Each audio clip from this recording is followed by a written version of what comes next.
ఆదాయానికి మించిన ఆస్తుల కేసులో అదనపు ఎస్పీ భుజంగరావుకు కోర్టు 14 రోజుల రిమాండ్ విధించింది. మరిన్ని వివరాలు మా ప్రతినిధి శ్రీనివాస్ అడిగి తెలుసుకుందాం. శ్రీనివాస్, భుజంగరావు రిమాండ్పై తాజా సమాచారం ఏంటి?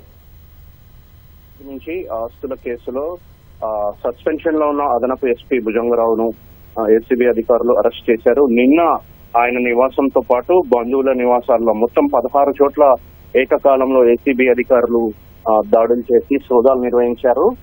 మొత్తంగా ఆయన ఇంట్లో కిలో బంగారంతో పాటుగా 4 లక్షల రూపాయల నగదు, అదేవిధంగా బ్యాంకు 3 లక్షలకు పైగా బ్యాంకు ఖాతాల్లోని డబ్బు అధికారులు గుర్తించారు. అయితే మొత్తంగా ఆయన వద్ద గుర్తించిన ఆస్తుల విలువ 6 కోట్లకు పైగా ఉంటుందని ఏసీబీ అధికారులు తెలిపారు.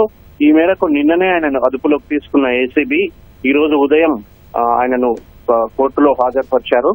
కోర్టులో హాజరుపరచగా కోర్టు ఆయనకు 14 రోజులు రిమాండ్ విధించింది. ప్రస్తుతం ఆయనను చెంచల్గూడ జైలుకు ఏసీబీ అధికారులు తరలించారు. అయితే ఈ బ్యాంకు లాకర్లు ఇంకా ఏసీబీ అధికారులు తెరవాల్సి ఉంది. ధన్యవాదాలు శ్రీనివాస్.